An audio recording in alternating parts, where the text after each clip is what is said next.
over a whole lot of, y'all know the drill, housekeeping, questions, that kind of thing. So welcome back, part 3 of the conclusion of the IVIG and NEOMED webinar. Alexis, go ahead. Hi, everybody. Thanks for coming back. And thank you, Dr. Rigas, for joining us yet again for this last part of our IVIG presentation. It's always great having you here. Before we get started, just wanted to ask if anybody had any questions for Dr. Rigas that he can kind of answer prior to us starting. Feel free to either send them in the chat or like we normally do, you could always text them to me too. So we'll kind of give a minute or so for any questions and then I'll give the floor to Dr. Rigas.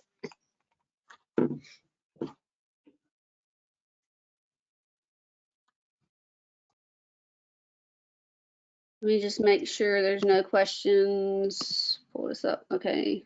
You can type in questions or in the chat. It doesn't, whatever you want to do. But right now I don't see anything. So we're going to pick up where we left off last night or last month. And go ahead and dive in. Dr. Rigas, you have the floor, sir. All right. Thank you. Good afternoon, everybody. Welcome back. I'll try to wrap this up in part 3 today.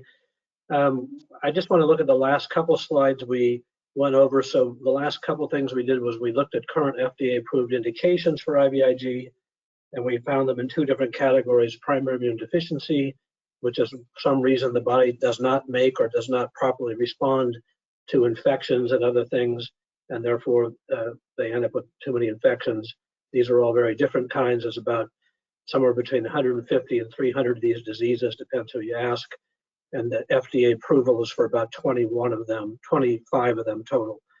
And then everything else over here, we have a smattering of other diseases that are all autoimmune diseases, either autoimmune against the platelets, that's ITP, autoimmune against your lymphocytic leukemia, a bone marrow transplant, HIV infected children, Kawasaki chronic inflammatory demyelinating polyneuropathy, and multifocal motor neuropathy. So these FDA approved indications seem random, and as we talked last time, they are chosen strategically by the drug company. And if we take a look at one of the documents we showed before, we can see here that these are the listing of the FDA approved indications, and we can see that almost all of them have an FDA approval for immune deficiency, primary immune, that's PI. Very few have immune thrombocytic purpura, very few have CIDP, and only one has multifocal motor neuropathy. And so this is basically strategic on the part of the drug company to decide what kind of target they want to go for, how much money they want to spend, and how much time they want to spend getting FDA approval for this. It turns out you can get immune thrombocytic purpura, this disease, you can get that FDA approved probably in just a year or less of studying patients. Primary immune deficiency takes a couple of years, and CIDP takes longer. So they choose a particular disease based on their strategy. So if we go down, now the IVIG is a manufactured product that comes out of blood plasma, and we can get, let me just make it bigger here, make everybody see it properly. Let's go to slideshow here. So we can get plasma, turn it into IVIG by 2 different ways. One, plasma collection, and that is basically is called source, and that is where you get paid to donate. And right now there's about 460 infusion collection centers in America back in 2020. I don't have an updated number for that for 2022. And those people get paid to donate. And then the other ones are voluntarily donated.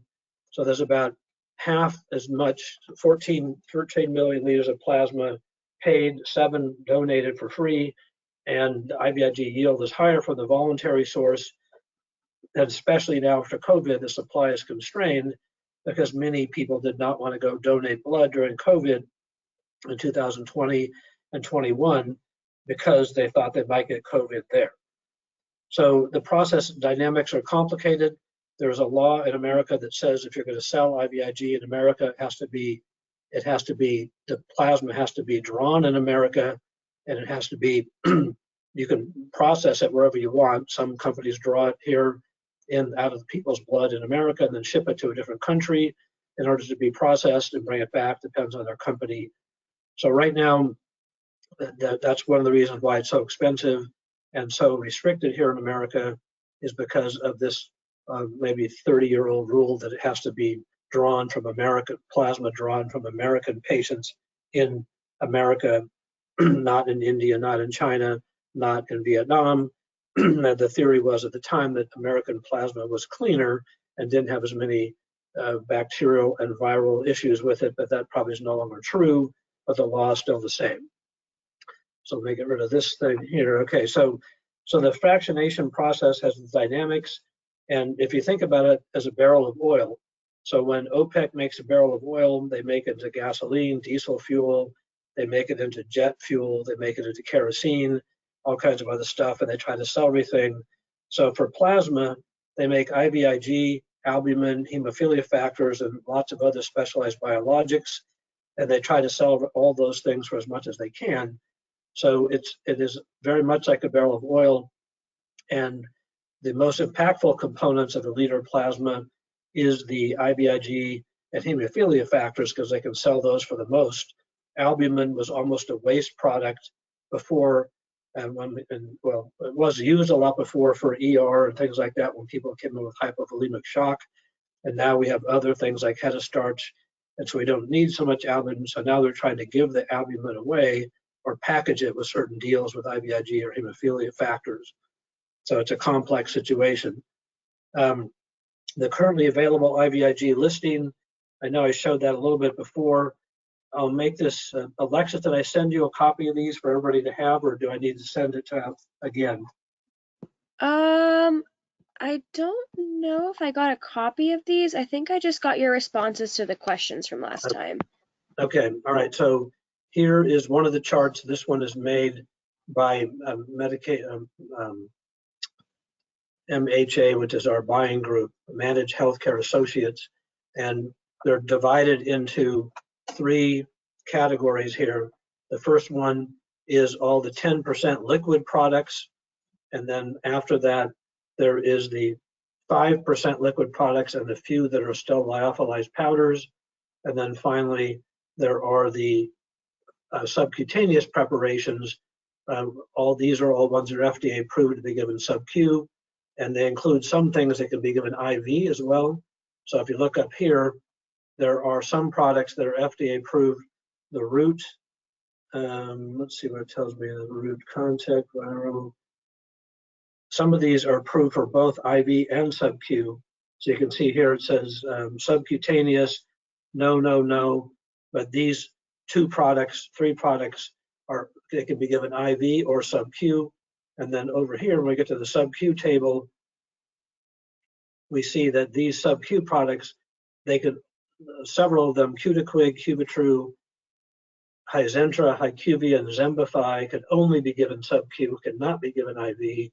And then we have GammaGuard Liquid, GammaKed, and Gamunex C, which could all be given IV or sub-Q, but these are only 10% preparations, or everything else is 20% or 16.5%, which is what Cutiquig is, and therefore the volume of these may be more than somebody can handle with their skin as an infusion.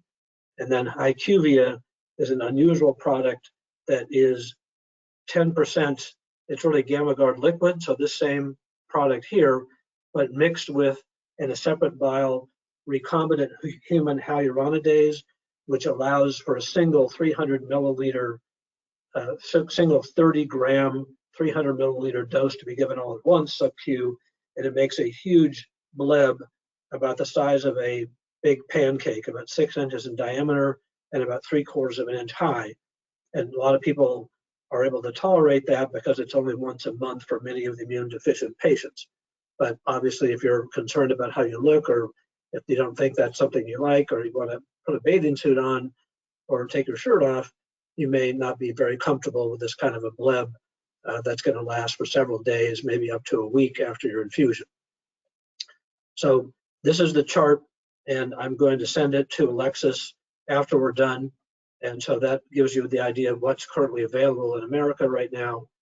Let me stop there and ask if there's any questions about the currently available listing and what we just talked about, how the drugs are made, because now I'm going to go into the process of management of one of these patients.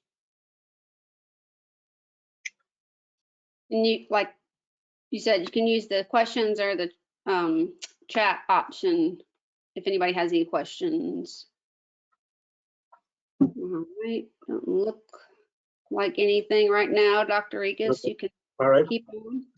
All right, so now that we know we have all these preparations and we know what the diseases they treat are and the things we've already looked at in the last 2 meetings, let's talk about the referral process. So if I'm in a hospital being discharged, or I'm in a doctor's outpatient clinic, or maybe even ER, and I need IVIG therapy, I'm going to get referred to an infusion pharmacy, and then it's going to be triaged.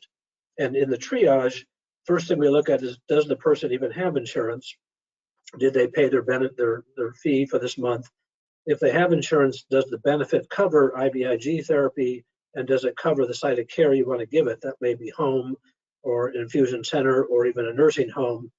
And then finally, if they do have insurance and it does cover the location you want to give it, then we go for authorization to get the insurance company to tell us in writing or verbally somehow that they're actually going to pay for this and how much they're going to pay.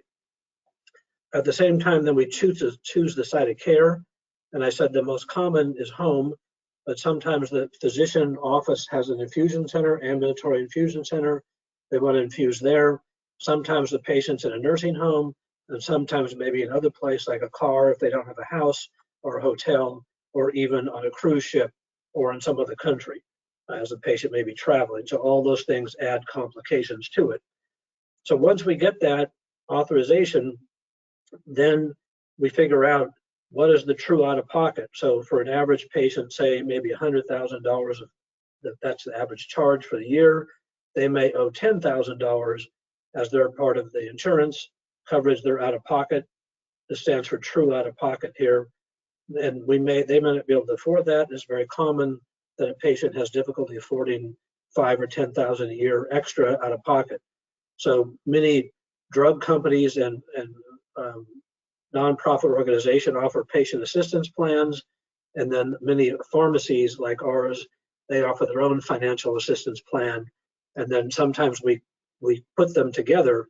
So maybe I get a patient plan that pays half of their out-of-pocket, and maybe I have to cobble up my own company to give half of it based on their lack of income and based on their other expenses. So then we have to look at the true out-of-pocket for the life of the prescription. And as I said, it may be $100,000 a year. The patient may owe $10,000 a year. That'd be 10% of the total. And the problem is that even if they could afford, say, $10,000, it's not linear. So it is heavily loaded to the first few months of the year.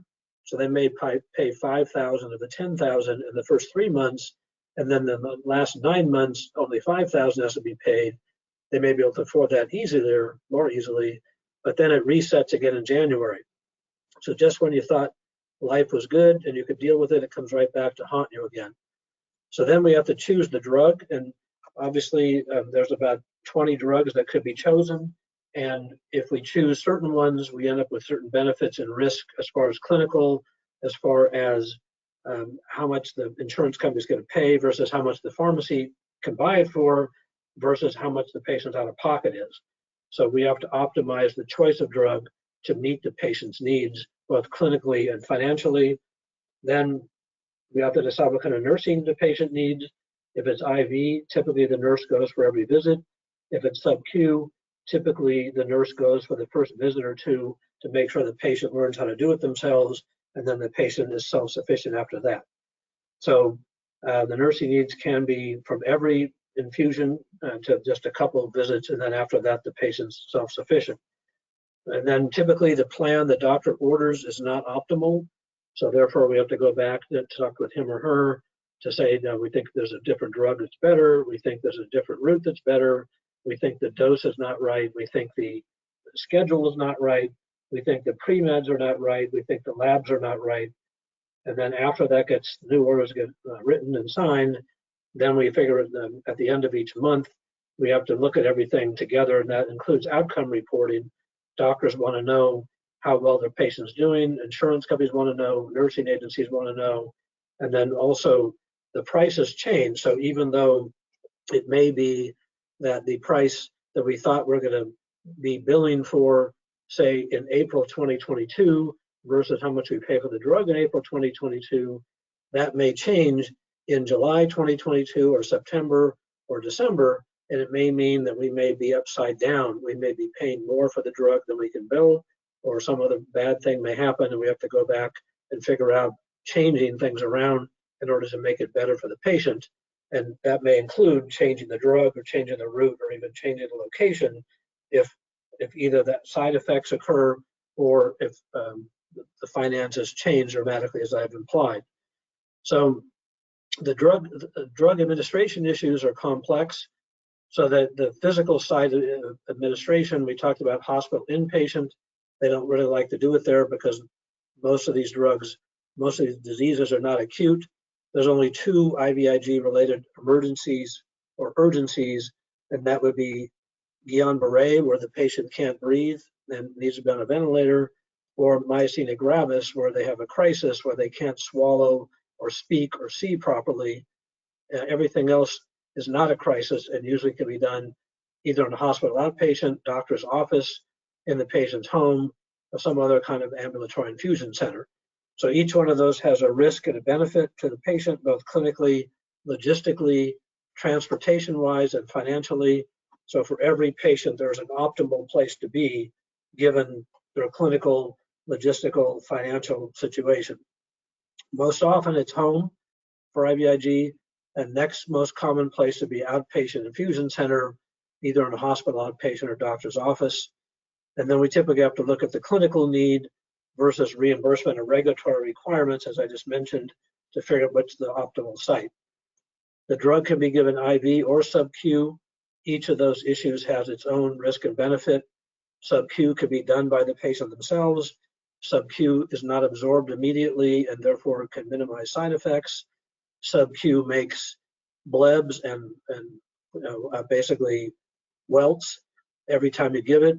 And also sub-Q means the patient has to do it and figure out when and how to do it themselves on once a week or every month or whatever it is. And they have to take it with them wherever they go. So there's freedom with sub-Q for the patient. There is not rapid absorption. There is less side effects, and it takes more patient dedication and management. IV is immediately absorbed. The nurse does it for the patient, so there's really not much patient participation. The side effects can be more because we're putting it directly into the bloodstream, and the patient doesn't really have to think about anything too much because everybody schedules everything for them already. There are some first dose issues.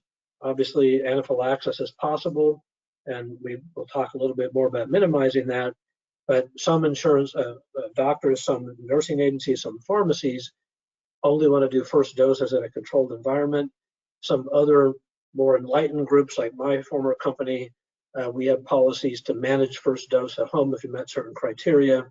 So that was a lot easier than having to set up a couple of doses in an infusion center and then transfer to home and everything was okay. And there's a lot of work and hassle for everybody, including the patient and the doctor.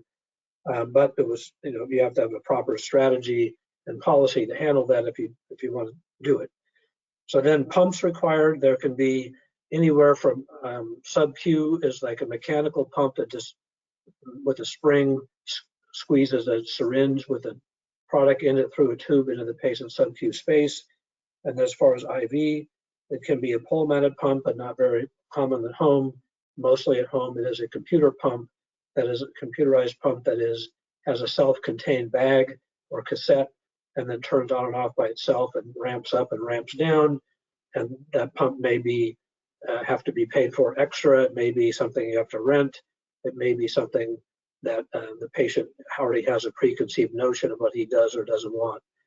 Then possible access devices usable for specific patient drug disease combination are limitless.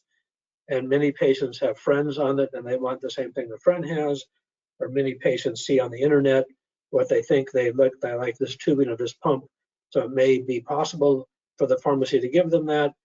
may be difficult to obtain, it may be costly, it may not be reimbursed by the insurance company, and it might even be worse for the patient than better, but the patient may not realize it because all they see is whatever they see on the internet maybe, or whatever some other patient tells them that may not be exactly like them, their skin or their veins or other side effects may occur. So here's a complex slide. This is meant to show you the pharmacoregulatory storm in which the patient finds themselves in the middle. So here, the federal government, the state government, the manufacturer, the payer, the patient, the pharmacy industry, the physician and the hospital all have something to say. Each one of them thinks they're doing the right thing for the patient, but in many cases they have their own self-interest first, and that would be almost every one of these groups. It's sometimes hard to say if they're fighting most for the patient or fighting most for themselves. And I'm not going to go into level of detail here, but just the feds, they have Medicare, fraud and abuse, all the stuff that makes it difficult to deal with things. The state, that's where you get your board of pharmacy, that's where the DEA comes. The manufacturer, they want to charge more, but the FDA controls the communication they can give you based on the approval that they've got from the FDA. It may be a drug that's about to go off patent. It may be a drug that they no longer want to make. The insurance company wants to increase its return on investment by paying for little as possible. There's multiple layers. You have to have contracts with them. There is a pharmacy benefit and a medical benefit, which IVIG or sub-QIG could be billed using that benefit that may have extremely different impacts on the patient. The patient wants to increase their ROI. They want to save money. They want to decrease their out-of-pocket. They want it fast. They feel entitled. They don't pay attention to details. They may not be aware regarding the system, and they may have little ability to afford their own true out-of-pocket. The pharmacy industry, that's us. We can criticize ourselves because if I'm a doctor or a patient and I like a particular pharmacy like Kava Fusion, why can't I get oral and IV and topical and rectal and everything else? Why can't I get that from Kava Fusion? And the answer is because Kava Fusion is an IV pharmacy. We don't do oral, we don't do rectal, we don't do topical, and because it's hard to explain to a doctor or a patient why, but it really is the coordination and the different kind of way we build things, the different kind of staffing, the different clinical needs, and the different clinical training. And then we also try to get the right drug, the right dose, the right time, the right patient. And the physician wants to make money. They don't want to be hassled. They don't want to be sued. They don't want to be wasting their time seeing lots of representatives. They may not set up infusion that often. Many doctors only do it 4 or 5 times a year, and therefore they may not remember how to do it very well. And then finally, the hospital, they want to get the person out quick. They have a very much difference in how they do things.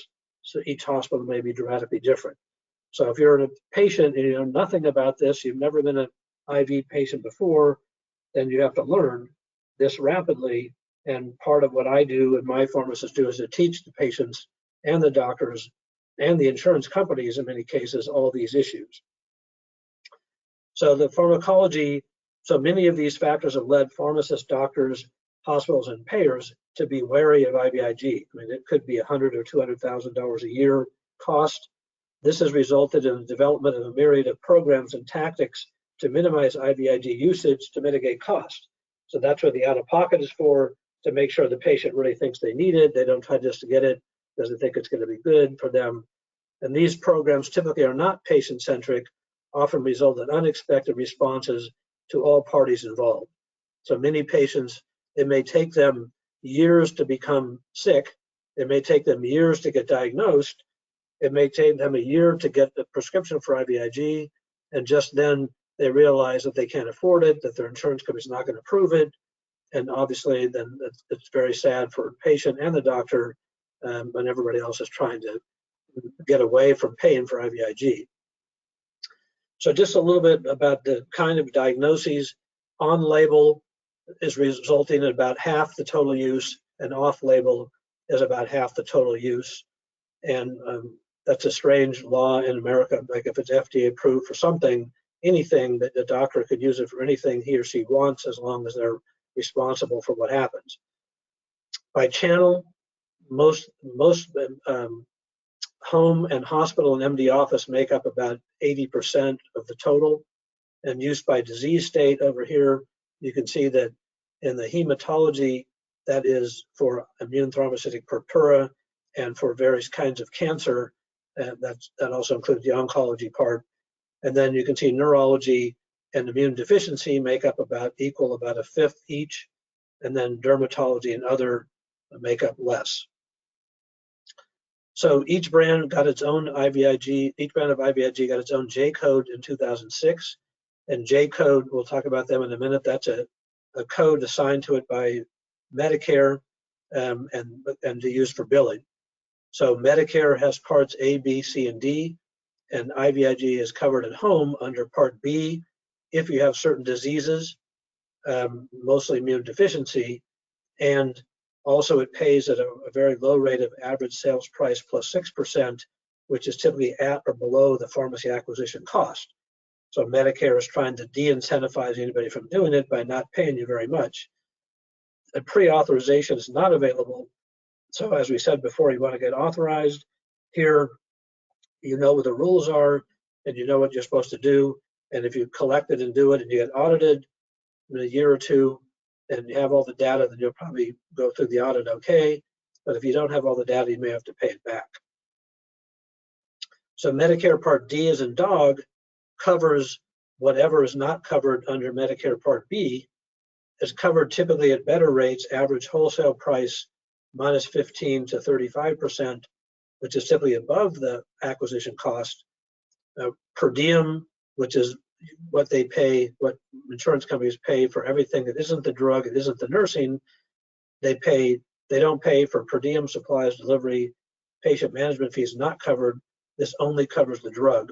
Whereas Medicare Part B, there's the ability to bill for the pump and tubing and some clinical management of the patient. Medicare Part D, only the drug. The true out-of-pocket has an issue because of a donut hole and also a catastrophic part. So in some cases under Medicare Part D, the patient may owe $20,000 a year, when under Part B, they may only owe $10,000 or less. There's also a complex formulary approval process, and pre-authorization is typically needed and available. So you can see D is better than B in some ways and worse than B in some ways. Medicaid is the program in every state that is for indigent patients. They vary by state. They cover a broad range of diagnoses. They typically pay average wholesale price minus 15% like rate, which is more than the drug cost, which is good. They typically bill separately for supplies, but for infusion pharmacies, they can only do the therapy at home because the Medicaid contract that any pharmacy has only allows for therapy at home, not in an infusion center, not in an MD office, and not in a nursing home. Commercial payers like Blue Cross and Blue Shield, they typically cover for more than FDA-approved indications, where Medicare Part B covers only FDA-approved indications. They use proprietary pre-authorization criteria. They use evidence-based literature. Policies vary from complex and comprehensive to basic. They typically use consensus papers that are commonly used as benchmarks. And if we have time today or interest, I'll show you a consensus paper that was made for about 50 different neuromuscular diseases by a Canadian group in 2007, even though it's old, that's the most recent one that was made. And it says back like when you had algebra or I guess geometry back in 8th grade, I mean, the concept of sometimes, always, and never. So this consensus papers will say, for example, CIDP, an autoimmune neuromuscular disease, that IVIG works in about a third of all the different diagnoses there could be. It tells you that an immune deficiency, that it works all the time, and in some other diseases, it never works. And some insurance companies use that to decide what to authorize and not authorize. They typically favor home over an AIC because AIC usually charges a facility fee, but some other payers like AIC because they may have a discount agreement with them. And this typically allows the infusion pharmacy to provide in multiple settings like home, nursing home, doctor's office, infusion center, with pre-authorization. So you can see if I go back, then the Medicare Part B pays bad, doesn't have an authorization, covers more fee things than just the drug. D covers only the drug, pays a little bit better, has issues with the donut hole and out of pocket. Medicaid has its own problems, okay? And then commercial payers have their own risk and benefit too. So each one has got good and bads. So patient issues can be complex. So true out of pocket, multiple complex and non-patient friendly expectations of how much you're going to pay, when you're going to pay it. Out of pocket resets to the full amount every January. That can be shocking to them. Patients and multiple third-party payers, like husband and wife, for example, they're both working, they may both have insurance and they may be able to have nothing out of pocket, but for the pharmacy to try to bill 3 different insurance companies plus the patient is very complicated and can result in significant delays. Medicare Part D donut hole is very difficult for the patient. Hard to predict the patient's out of pocket over a year's time or longer because it changes as the drug reimbursement changes and as AWP, ASP evaluations change over time. And persistence and compliance of the patient is dramatically affected by all these issues. So the patient may be able to afford $500 a month, but if it changes to $700, they may not be able to afford it. They may drop out. Okay, and that's not good for them. Nursing issues can be complicated. The patient may want the same nurse all the time, may not consider vacation sick call, especially in COVID time. They may only want a certain kind of nurse, a male or female, to come to their house. They may want only specific hours or days. They want nights or weekends. They want to be infused in their office at work. So all those things can make it very difficult to get authorization. I see the question thing or the comment thing is blinking. Let's see what that says. For the question was asked, what can be done for patients if their insurance doesn't cover IVIG, but the copay seem to have what resources available? Okay, so that's a complex question. I'll answer it right now because we're right in this part. So one of the things that Lauren and I have been involved with since we've been known each other for the last year or so, and I do for other groups, is try to help the patient and doctor figure out why the insurance company is not approving it. And that's what I've been doing for the last 10 years at Cabo Fusion as part of my job. Many cases, it is they don't understand the rules of that payer. In many cases, they look online and they say, I want this drug, I want this route, I want this pump.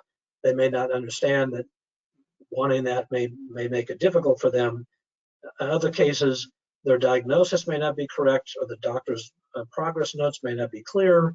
So each time there is a non-approval, then there is a reason why, and then that can be worked as a denial. And in our case, my company, say we do maybe, I don't know, say we do 500 new patients a month, so say 6,000 patients a year, probably 80% are approved the first time, say 95% are approved after the first denial, working the first denial to figure out why it wasn't approved. And then the last 5% may result in more rigor, maybe even a peer-to-peer with a doctor and the insurance company, or in some extreme cases, even writing a letter to the state the state insurance commission. And whenever we do that, we almost always get the insurance commission to overturn the denial, but obviously that's a lot of work. So working the denial is important. Understanding what causes denials is important. And most companies that do this don't do it as much as like a company like mine, or don't do it regularly, or don't have enough people that know how to do it. Their first time approval rate may be less than 50%, maybe even 30%, and they may not work the denial. They may just give it back to the doctor and say, sorry, we got denied. So a company like mine, I told you what the stats are, and this is huge work for us. Not only do we have probably 30 people in the company or more working on that, but the founder and chief clinical officer, me, actually is involved with 3 or 4 of them every week because it's so complicated, nobody else can figure it out. So then finally, second part of this question, what resources are available? As I said, there are multiple kinds of financial assistance. So besides sending out the IVIG chart I'll send to Alexis, I'm going to send out the most recent version of my listing of the financial assistance I'm going to say the FAP diagram. I'll send it to Alexis, and in that there are several programs that are drug company sponsored. They have good and bad issues with them. There are several that are nonprofit organization, but many of those are diagnosis related, and they have good and bad. And then of course each company like mine and others may have a program that they do themselves if they can't get enough help from everybody else. So I'll send this listing out to Alexis when we're done. Okay, so I'm going to conclude the answer to that question now. If anybody wants to know more about that, they can ask again, or if there's any other part I didn't answer to this person who asked the question, then let me know. Okay, I'm going to go to the next slide now. So here we are. We just talked about patient plan. So I just said there's IVIG drug maker. There's disease state specific that come from foundations. There are specific issues. Is the patient underinsured? That means they're out of pocket maybe more than they can handle. Or they uninsured, they don't have insurance at all, they lost it. So this is the slide that I just talked about all that. So let me stop there. This is the end of the formal thing. And what I did, let me show you what slides are left in my addendum here. And then I'll just stop there for questions. So here's the slide sort of view. So after this, I have just a couple slides about my own company if anybody wants to know how big or how we work or anything else. So let me stop there. And for the first time ever, we're done with 20 minutes to spare. So hopefully we'll have a lot of questions. So That's a new record for you, Dr. Rigas. I know. My wife tells me I talk too much. My kids tell me I talk too much, but that's just me. I'm a talkative guy, and I think I have a lot to say, especially when I'm talking about stuff that helps patients. So let's open for discussion. I'm ready to answer questions. I'm not sure if we can we unmute everybody, Lauren, and just have them talk, or do we have to have the written questions? Let me see here. I mean, they can also, if they want to, raise their hand as an option. I think it's easier if everybody could just talk. But so if you can unmute. Let me see if I can unmute it. Give me 1 second. I've never actually hit this button. Okay. All right, so I'm unmuting everybody. I hit the button and see if it actually worked.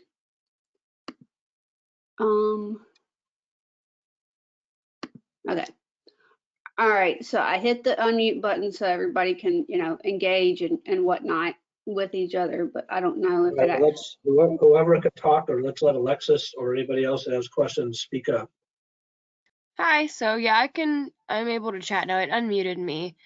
Thank you for going over all this with us, and we love having you, so it's fine that you like to talk, because we love listening. I'm trying to think. I don't know if I have any questions, but just give me a sec, because I'm sure I could come up with something. So far, I've only received that one question that I sent in the chat. Nobody has sent me anything yet, so I'm not sure if anybody is going to be brave enough to say anything out loud. So I guess we'll see if anybody has any questions out loud they'll talk about. I have a question, Dr. Rigas. Can you expand on a little bit more? And maybe this is not a common thing. It just depends on the specialty pharmacy, because some SPs have patient assistance programs versus financial programs versus not having that. Do you think more often than not that they don't so much exist in the SP world? I know it depends on the size of the pharmacy and all that, but I was just curious because I have found as a patient, I don't think that's oftentimes an option, or I just don't know it's an option. I don't know, because again, like your point was, a lot of the manufacturers, cover that, but sometimes the medications like Privigen don't, and they don't have a manufacturer rebate or coupon, so that leaves you with a $8,000 bill after 2 infusions. Yeah, so let me find the thing I'm going to send out here under patient assistance. I can find the most up-to-date one and show it. But so it is a very complex thing and can be drug specific, disease specific, and patient specific. And so possibly there may be many patients who don't have adequate access to it. Let me just get to here. Patient, finance, patients. I think patient intake assistance plan, IVIG issues. Let's see if this is where it is here. Okay, here's one from 2014, which is old, but we'll just use it as an example. So here are some that are from the various companies who make IVIG, and this is, I'll send Alexis an updated version, but this is the first version I found.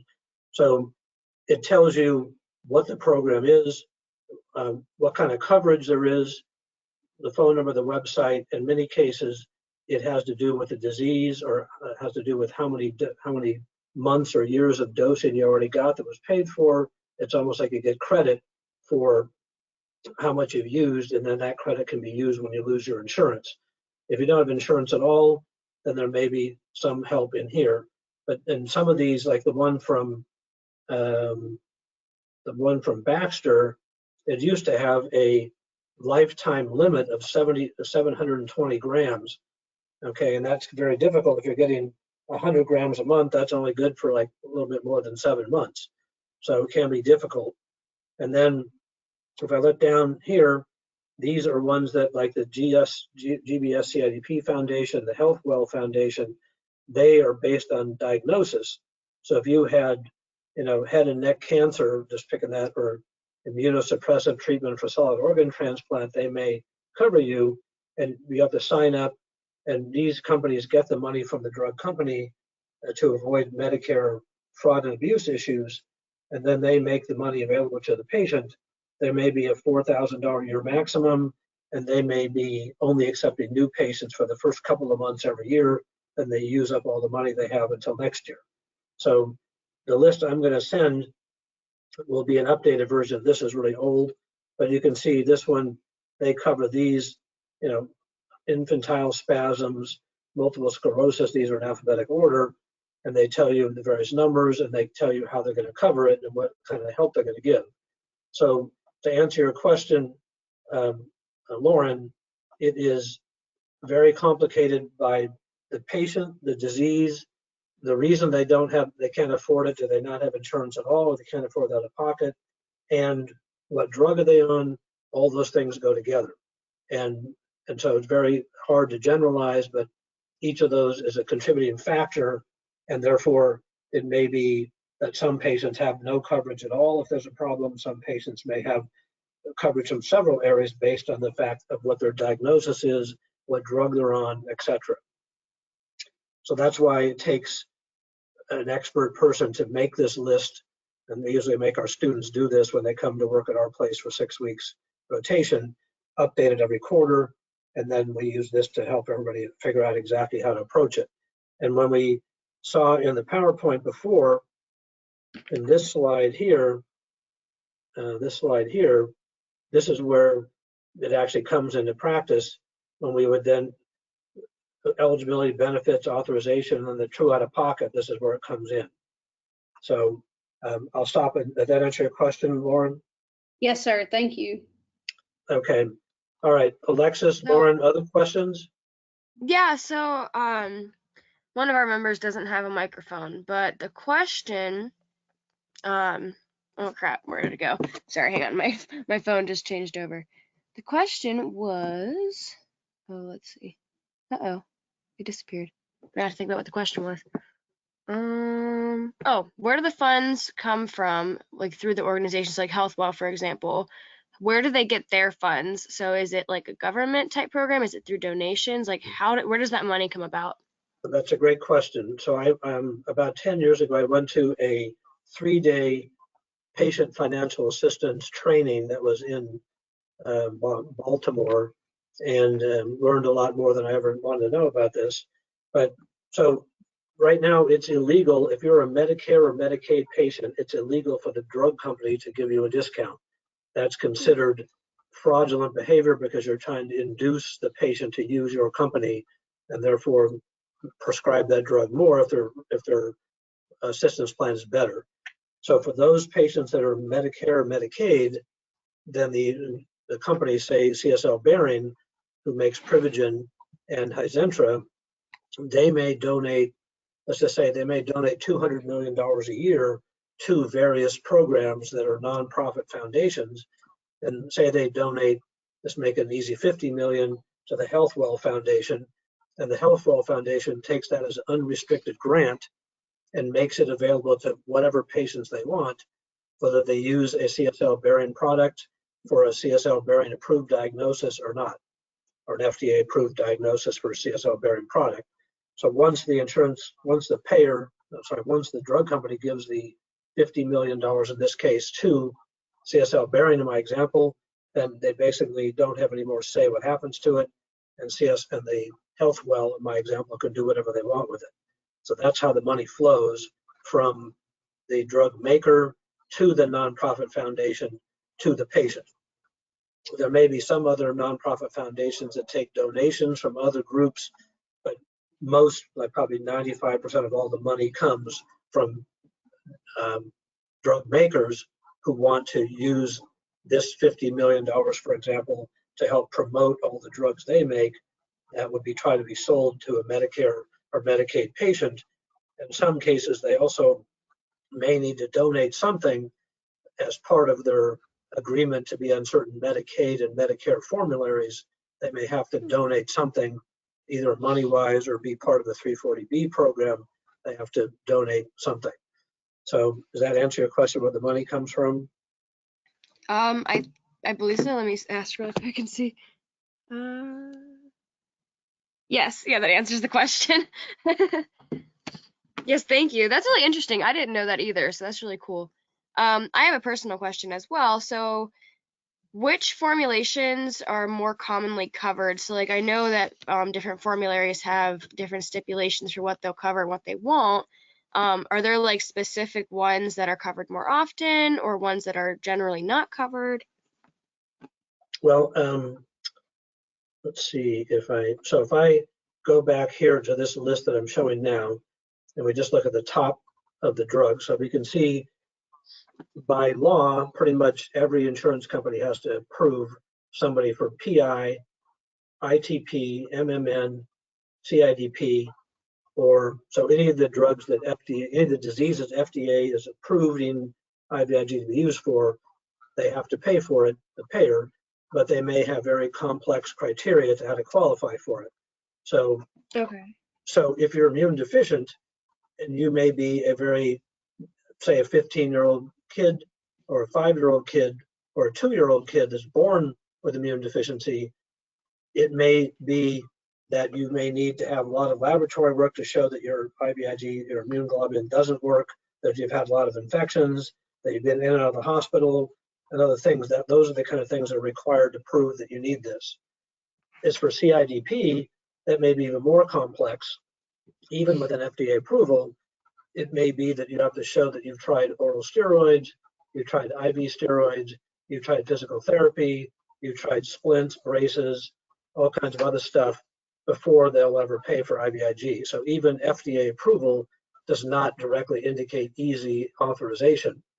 And as I said, I might have implied this before, but for example, Blue Cross, there's 50 states, each have their Blue Cross, and they belong to several groups.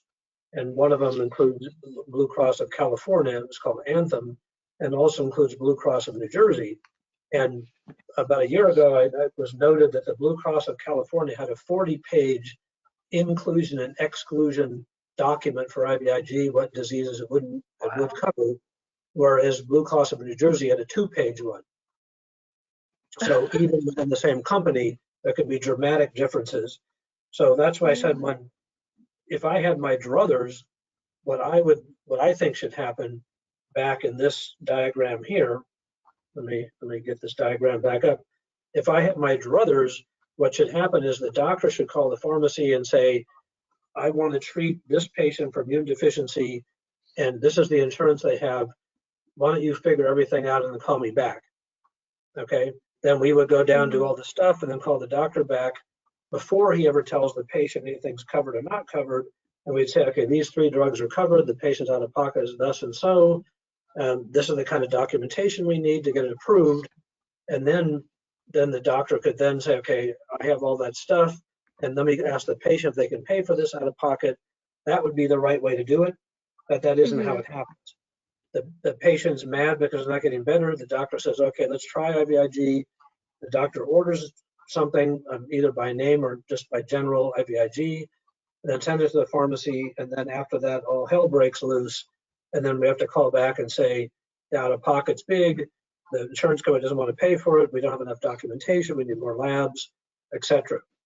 So it's a very complex process, and not nothing like this you ever see before in any kind of setting. Like in a hospital setting, you know, you're already in the hospital, there's somebody's in the insurance part of the hospital trying to get things approved. Nobody ever comes to you and says, I'm sorry, your emergency surgery is not approved, you're gonna have to go home. So this is very complex and something I never wanted to be expert at, and it's something I'll be happy someday when I forget all this, but it's something that is ingrained into me now, and I'm really concerned about the complications getting more so in the future. So, well, can I just interject on one thing, since we have these young, spry pharmacists going out into the world soon in the next few months, is because this has just been a recent movement.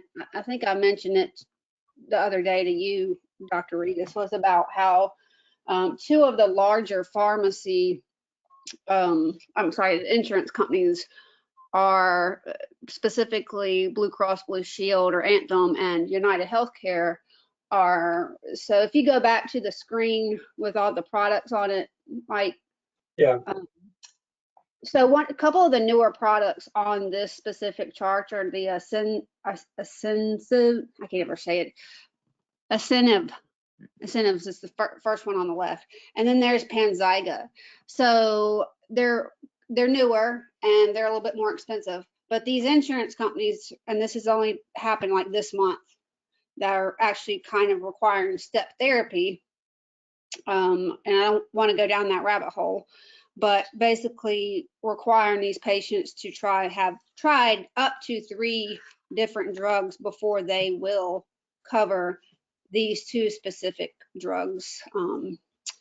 And this ties into Alexis's question as why I wanted to bring that up. Well, just so y'all have that in the back of your minds as you're going to work. I think it's important to keep track of the, you know, we like to talk about the way American business works. And, you know, like if somebody makes a car and nobody likes it, they go out of business. You know, there's a lot of unhappy people. Some people lose their jobs, maybe an empty factory, but typically nobody dies. Okay. So in America, these drug companies, many of them, they decide to get into IVIG because they see there's a lot of companies in it, there's a lot of money to be made. So maybe like when Panzyga came out, that was about 2 years ago. So we already have like 10 other products. So this Panzyga does nothing better than anything else. So Panzyga is really a Me Too drug. Okay, nobody needs it. It didn't add anything new. It's just because Octapharma and Pfizer got together to try to bring some new thing to market. And then over here, when we look at Ascensive, Ascend-IV, I guess it's called, if you say it right. That is a special one that's only used for babies in the hospital that have Kawasaki disease, and it's about 10 times more expensive than the rest. But if I go down and look at some of the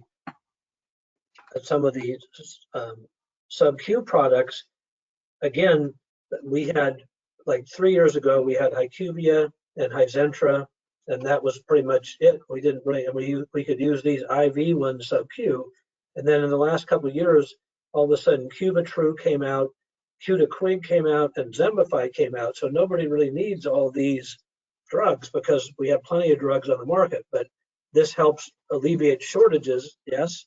It spends a lot more money selling and managing the drug and sales reps and all that, yes.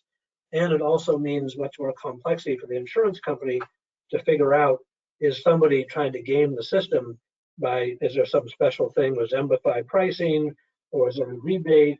So they never know who is trying to do something that's going to cost extra or cause them to pay more. So because of our capitalistic society, which we all, and competitive business model, which we all are used to, it complicates things much more so, especially in healthcare, where the doctor may be on the speakers bureau for Zembify, so he may be all of a sudden, or she may be prescribing Zembify for everybody. They may not know this, not on the formulary for many insurance companies. So all these kind of weird things happen when somebody decides to start using a new drug that just came out, but that has no benefit over anything else, or maybe has a benefit for a specific small portion of population. And then you have to help identify that patient. Why do you have that special need that this can help? But so part of the drug company, it's wonderful in America that we have all these drugs and that everybody's doing so much research, but in many cases it confuses and compounds things because it makes insurance companies wary. It makes doctors behave badly because they may have skin in the game.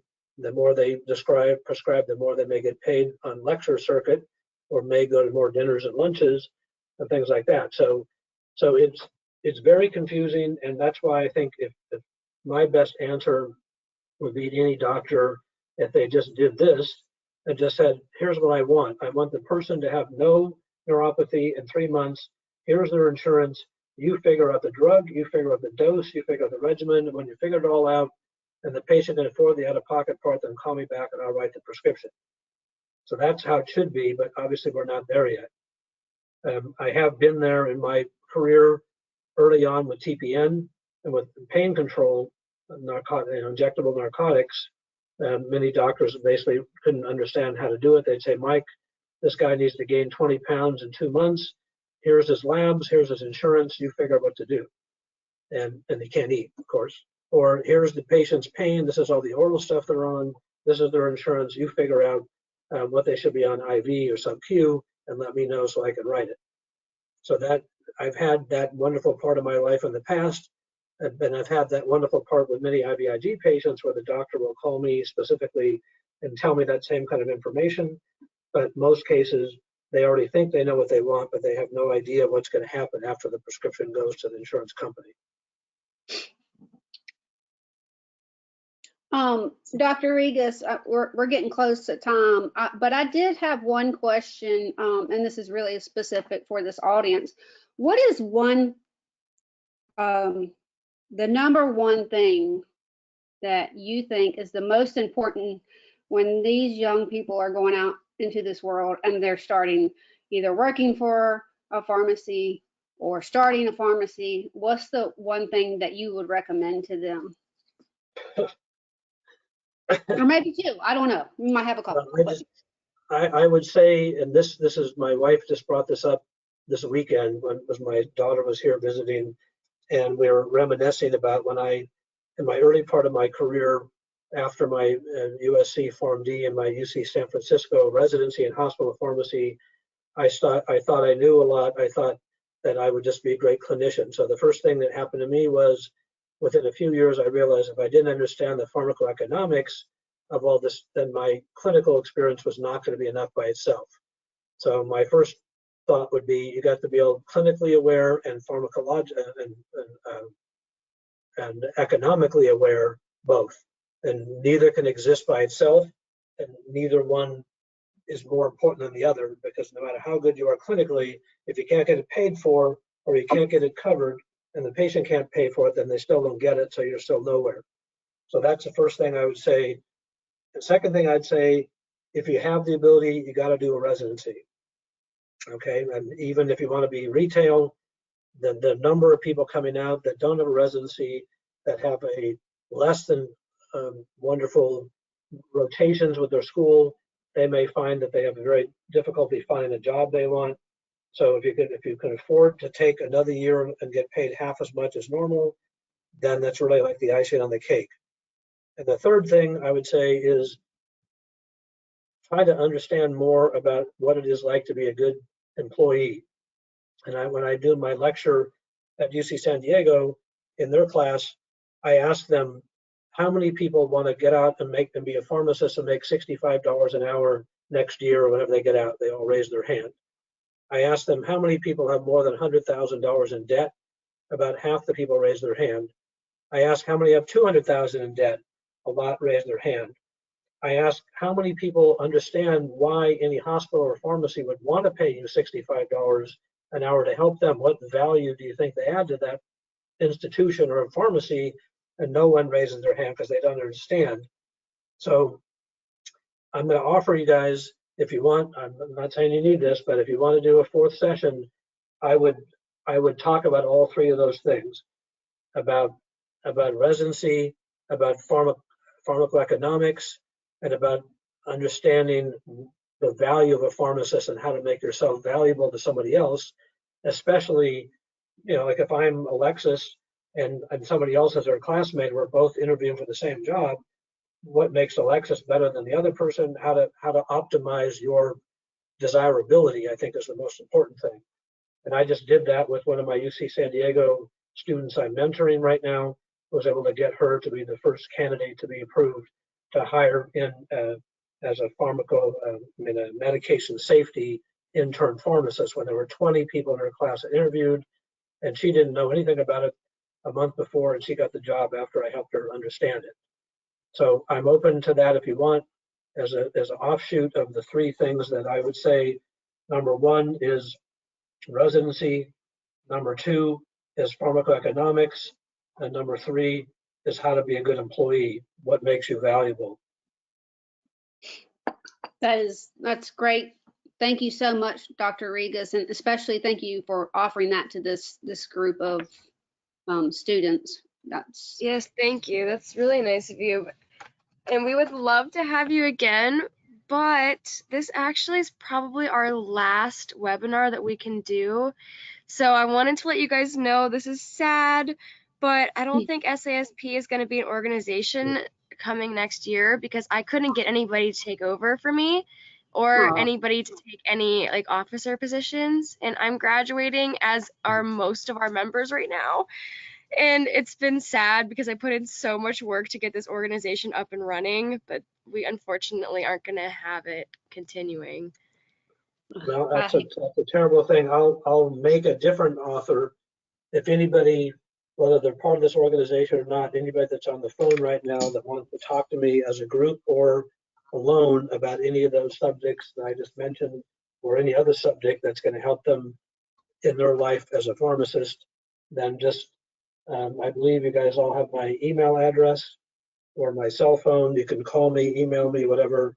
I'm happy to help give you advice. I already have about 10 students from UCSF and UC San Diego that I'm mentoring right now, and I'd be happy to add any of these NEOMED people that want to be part of the mentoring group with me. If you want, I can just add you to I think the lecture I'm doing for them next, let me just tell you, the next one I'm doing for them is the mentor-mentee meeting, and this one we're discussing biosimilars and high-cost biologic therapies is what our next lecture is going to be, and that's going to be on 4/26. So anybody wants to go to that, if you could just email me, I'll put you on. If you want to talk to me individually, that's fine too. But I want to be helpful as I can to all of you guys and girls in the future endeavors of your job, because I'm going to be old and sick in a while, and I'm going to be the crankiest patient you ever saw. So I need you guys to be ready to handle me. Well, thank you so much. I will also resend out your email and my follow-up email to everybody just to make sure that they didn't lose it. And I really appreciate all that you've done for us and how much you've taught us, and also for offering us to continue to chat with you. That's super nice of you. So thank you for everything. And thank you, Lauren, as well, for coordinating everything with us and allowing us to join these webinars on here, and for allowing us to also present for you as well. It's been a pleasure dealing with you both. Yes, I've enjoyed this the last couple of years that you and I have been connected and watching you grow too. And I did record this, so I can when it finishes downloading, I'll send you the link as well. Oh, okay, awesome. Well, thank you. Good luck to whoever's graduating. Good luck. It's a tough life out there. I'm open to helping anybody who wants to be helped, whatever, just let me know, and I will be ready to help you. Otherwise, good luck, and look out for the crankiest patient you ever saw coming in about 10 years. All right. Well, Thank if you. you ever Thanks a lot. need a new pharmacist All to right, help bye, out, everybody. with your Bye. crankiness. All All right, right, bye, goodbye, everybody. everyone. Bye. Good night.